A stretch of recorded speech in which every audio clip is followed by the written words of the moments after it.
Adegan beralih ketika Ellie pergi ke kamar mandi untuk menunggu Joel yang sedang mengisi bahan bakar mobil. Ellie mencoba menggunakan pistol yang didapatkan dari rumah Bill. Ia memasukkannya kembali ke dalam tas agar tidak terlihat Joel. Setelah Joel selesai mengisi bahan bakar, mereka pun melanjutkan perjalanan. Sepanjang perjalanan, Ellie mencoba menghibur Joel dengan candaannya. Joel juga merasa terhibur dengan keberadaan Ellie. Setelah berkendara cukup jauh sampai sore hari, Joel melihat Ellie sudah kelelahan dan mengantuk. Ia pun memutuskan beristirahat di dalam hutan dan melanjutkan perjalanan esok hari. Sesampainya di sana, Joel memasak makanan untuk makan malam. Malam harinya, Ellie bertanya kepada Joel apakah mereka akan aman dari penjahat jika tidur di dalam hutan. Joel mengatakan semuanya akan aman agar Ellie bisa tidur tenang, namun ia juga khawatir jika sesuatu terjadi saat ia tidur. Joel memutuskan berjaga semalaman sampai pagi hari untuk memastikan Ellie aman. Keesokan paginya, Joel membuat kopi agar tidak mengantuk saat berkendara dan kembali melanjutkan perjalanan. Ellie membaca peta, sementara Joel mengendarai mobil. Mereka ingin mencari Tommy di Wyoming. Ellie bertanya mengapa Joel dan Tommy terpisah. Joel menjelaskan bahwa Tommy adalah mantan anggota militer angkatan darat. Setelah wabah zombie terjadi, Tommy bertemu Marlin. Marlin membujuk Tommy untuk bergabung dengan Firefly. Terakhir kali Joel mendengar kabar bahwa Tommy sudah keluar dari Firefly. Oleh karena itu, sekarang Tommy sendirian di luar sana dan Joel berniat untuk menjemputnya. Di tengah perjalanan, Joel dan Ellie sampai di perkotaan. Mereka dihadang seorang pria yang meminta pertolongan. Joel mengabaikannya dan terus memacu mobil. Tak disangka, mobil Joel ditembaki oleh sekelompok orang tak dikenal. Joel mencoba menembak balik perampok tersebut. Sayangnya, Joel ingin dibunuh oleh seorang dari belakang. Ellie yang melihatnya segera menembak pria tersebut dengan pistol. Pria itu bernama Brian. Ia ketakutan karena takut dibunuh. Ia meminta maaf karena sudah berusaha membunuh Joel. Ia berjanji tidak akan mengadukan Joel dan Ellie kepada kelompoknya. Beberapa saat kemudian, Joel membunuh Brian. Setelah itu, Joel dan Ellie bersembunyi dan berpindah tempat. Beberapa lama kemudian, anggota tim Brian yang lain menemukan mayat Brian. Scene berlanjut ketika seorang wanita bernama Kathleen sedang menginterogasi seorang pria tua yang bernama Dr. Edelstein. Ia menanyakan keberadaan seorang pria bernama Henry yang menghilang. Namun dokter itu tidak ingin menjawabnya. Kathleen adalah pimpinan kelompok bernama Rakyat. Mereka bukanlah Fedra ataupun Firefly. Rakyat adalah perkumpulan warga yang bertahan hidup di kota tersebut. Kathleen memerintahkan anggotanya untuk mencari orang yang telah membunuh Brian. Karena kesal, Kathleen segera membunuh dokter tadi.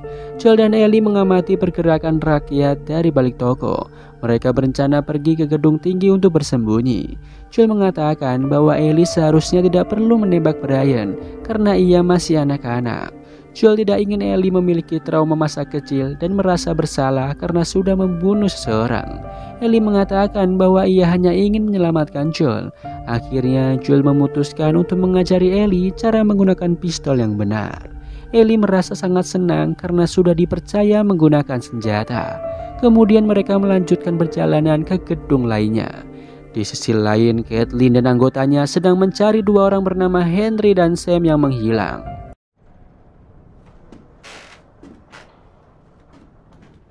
They're out of food.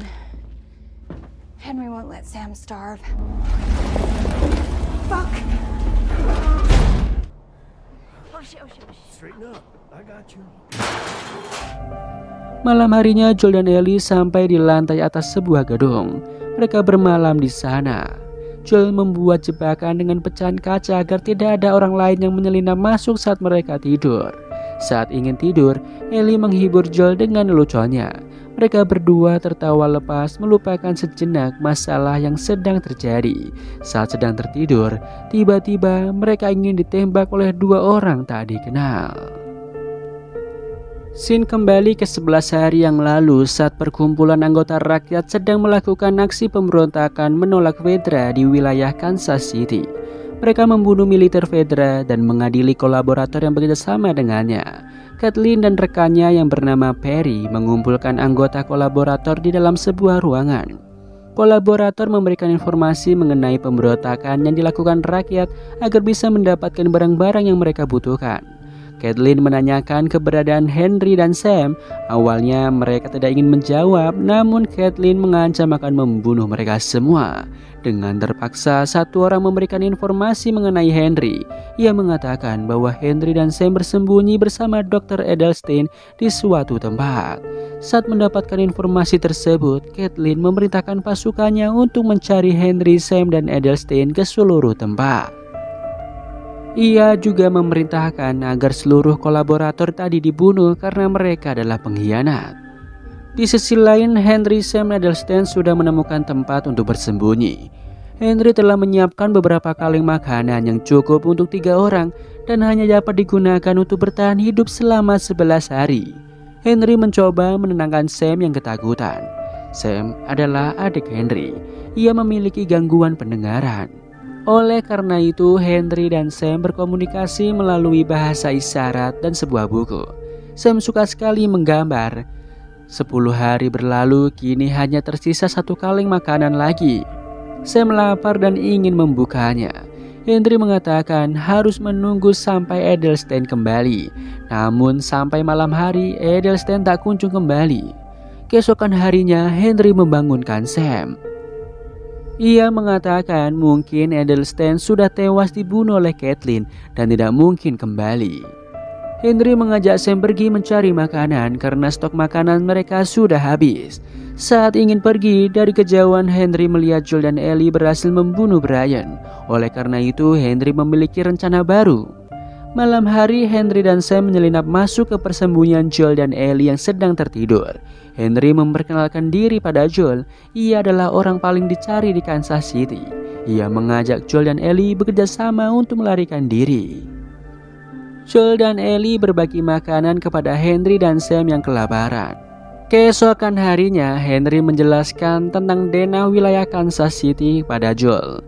Di kota tersebut, orang-orang yang terinfeksi jamur cordyceps digiring oleh militer federal ke bawah tanah sejak 15 tahun lalu. Henry membutuhkan Joel dan Ellie karena mereka pandai menggunakan senjata. Joel dan Ellie juga setuju bekerjasama dengan Henry karena Henry memahami denah lokasi di sana, sehingga dapat mempermudah pelarian mereka.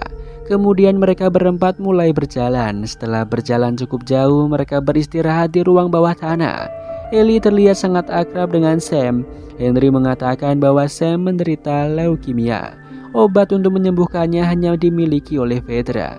Itulah sebabnya Henry menjadi pengkhianat dan bergabung dengan kolaborator.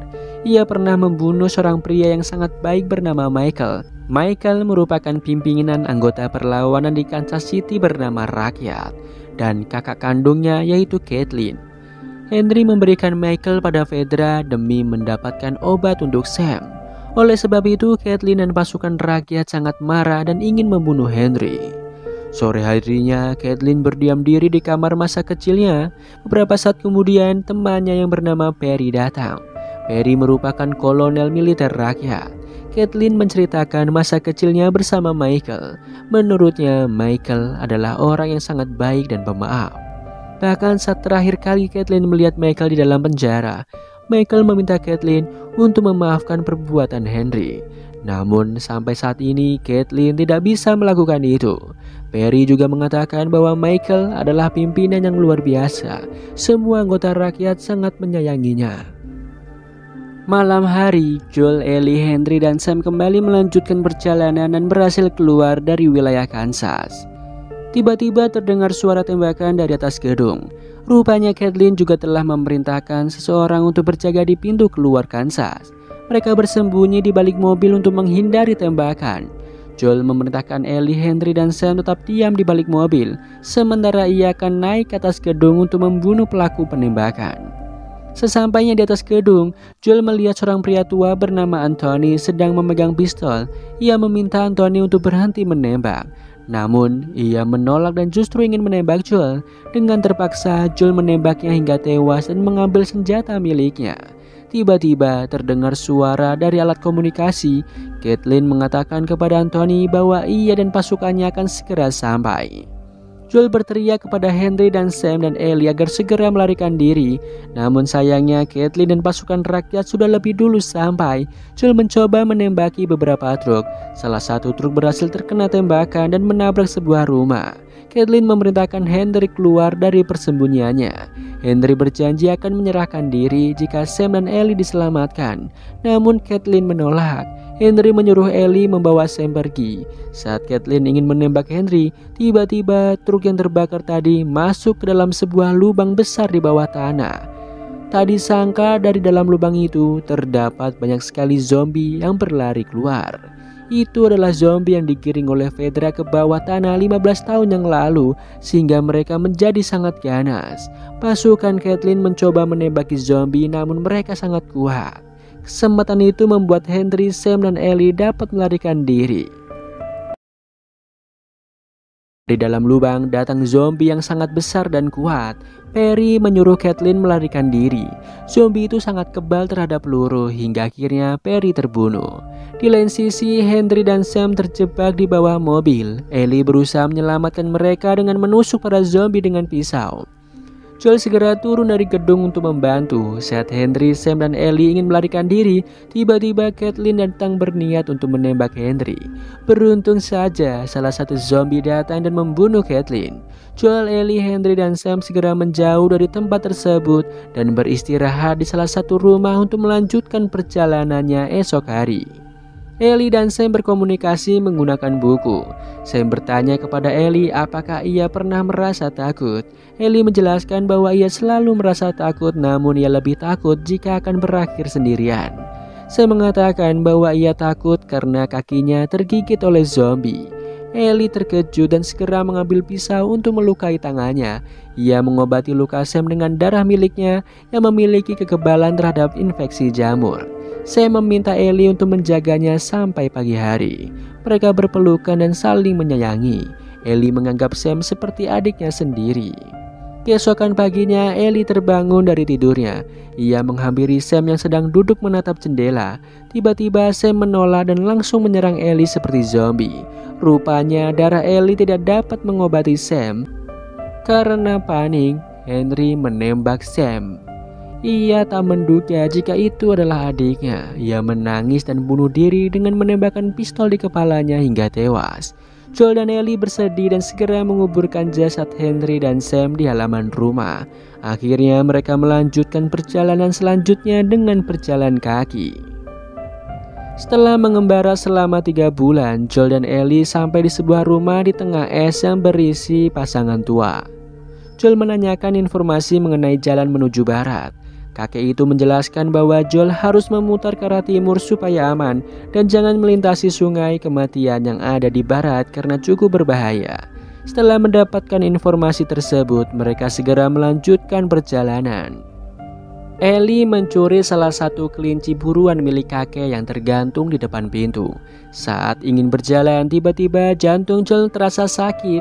Ellie khawatir, namun Joel mengatakan bahwa ia baik-baik saja. Mereka memutuskan berjalan melalui sungai kematian di sisi barat agar lebih cepat dan akan menghadapi bahaya apapun yang mungkin terjadi di sana. Setelah berjalan cukup jauh hingga malam hari, mereka bermalam di sekitar bebatuan. Joel memberi isolasi di sepatunya yang sudah mulai rusak akibat perjalanan jauh. Mereka makan malam, membuat api unggun dan saling bertukar cerita. Ellie menanyakan rencana Joel setelah mereka berpisah nanti. Joel menjawab bahwa ia hanya ingin hidup tenang dan memiliki peternakan domba. Ellie mengatakan bahwa ia ragu apakah vaksin dari darahnya akan berhasil atau tidak. Ia jujur pada Joel bahwa ia pernah memberikan darahnya kepada kaki Sam yang terinfeksi namun gagal. Joel sangat terkejut, namun ia percaya bahwa Firefly pasti berhasil membuat vaksin dari Ellie. Setelah berbincang, Joel menyuruh Ellie tidur. Sementara ia akan berjaga semalaman untuk menjaga Ellie. Keesokan paginya, Joel terbangun dari tidurnya. Rupanya ia ketiduran dan Ellie berjaga saat menjelang pagi. Joel mengingatkan kepada Ellie jika suatu saat nanti ia tertidur, maka Ellie harus membangunkannya. Joel tidak ingin membahayakan nyawa Ellie jika harus berjaga karena ia masih anak-anak. Kemudian mereka melanjutkan perjalanan kembali.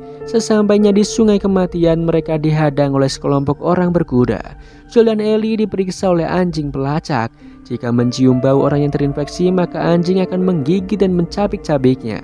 Anjing itu mulai mendekati Joel dan hasilnya aman. Tak disangka anjing itu justru menyukai Ellie. Joel menjelaskan bahwa ia hanya ingin mencari adiknya. Seorang wanita bertanya identitas Joel. Beberapa saat kemudian, Joel dan Ellie dibawa ke tempat tinggal mereka di Wyoming menggunakan kuda. Tak disangka, Joel akhirnya bertemu dengan adiknya yaitu Tommy yang selama ini ia cari. Mereka berpelukan untuk melepas rindu. Joel dan Ellie diajak makan bersama oleh Tommy dan seorang wanita. Joel berterima kasih karena sudah disambut baik. Tommy menjelaskan bahwa wanita itu adalah istrinya yang bernama Maria. Maria mengajak Joel dan Ellie berkeliling tempat tinggal mereka. Maria menjelaskan bahwa ia dan beberapa orang lainnya tinggal di sana sejak 7 tahun yang lalu. Mereka menyembunyikan tempat itu dengan tidak menyalakan sinyal radio dan alat pemancar lainnya. Itulah sebabnya Tommy tidak pernah lagi mengirimkan pesan kepada Joel.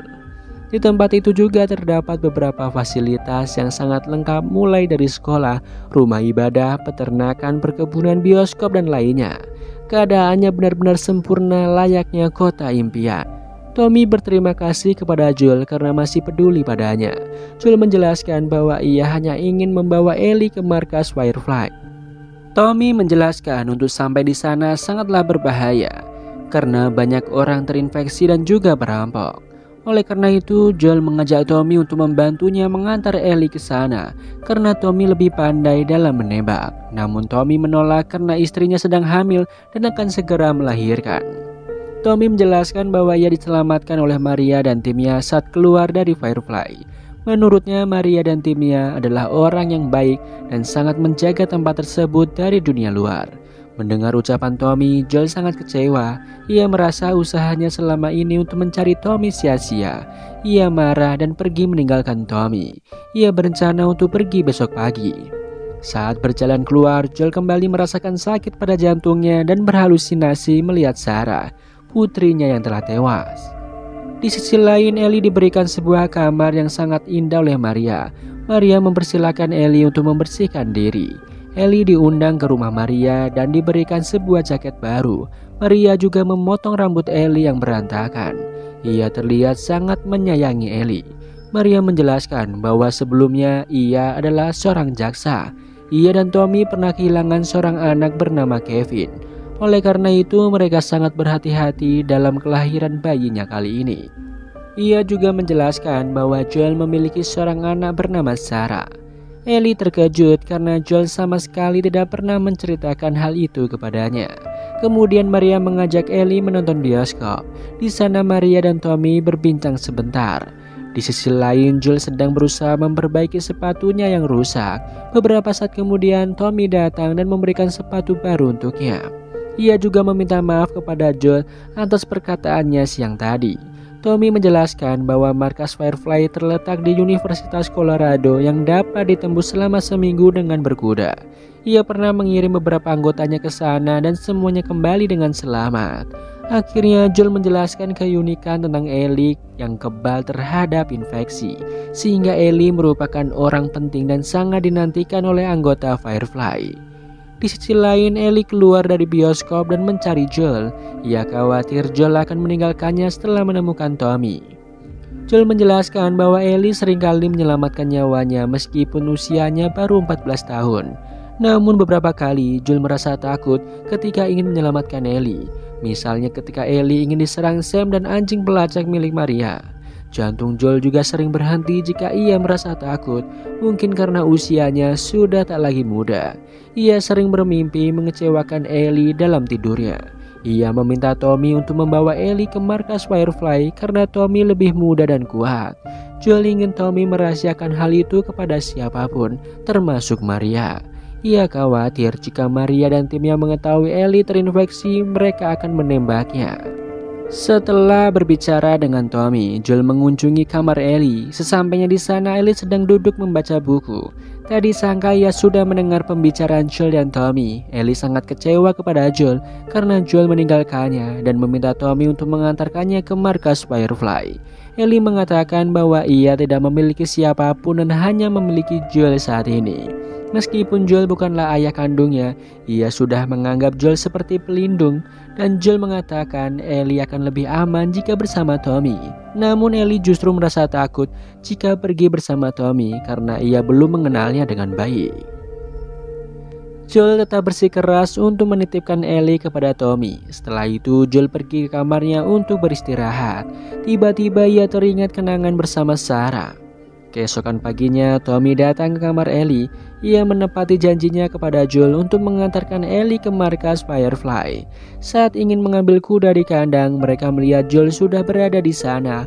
Rupanya Joel berubah pikiran dan memutuskan untuk mengantarkan Ellie sendiri ke markas Firefly. Ellie sangat senang. Tommy mengucapkan salam perpisahan kepadanya. Ia berharap Joel dan Ellie akan kembali dengan selamat dan dapat tinggal bersamanya di Wyoming.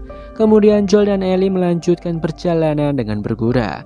Joel juga mengajarkan Ellie cara menembak. Mereka saling berbincang sepanjang perjalanan. Joel sudah menganggap Ellie seperti anaknya sendiri. Setelah berkuda cukup jauh, akhirnya mereka sampai di Universitas Colorado. Mereka masuk, namun gedung itu sudah kosong dan tidak berpenghuni. Mereka hanya melihat beberapa ekor monyet dan peta milik Firefly. Rupanya markas Firefly telah berpindah ke suatu tempat yang memiliki fasilitas lebih baik. Tiba-tiba sekelompok orang bersenjata melintas. Joel dan Ellie segera keluar dari gedung. Saat ingin menaiki kuda, salah satu pria ingin menyerangnya. Dan Joel akhirnya berhasil membunuh pria itu. Namun perut Joel tertusuk tongkat kayu. Di tengah perjalanan, keadaan Joel semakin memburuk dan jatuh dari kuda. Ellie sangat takut kehilangan Joel.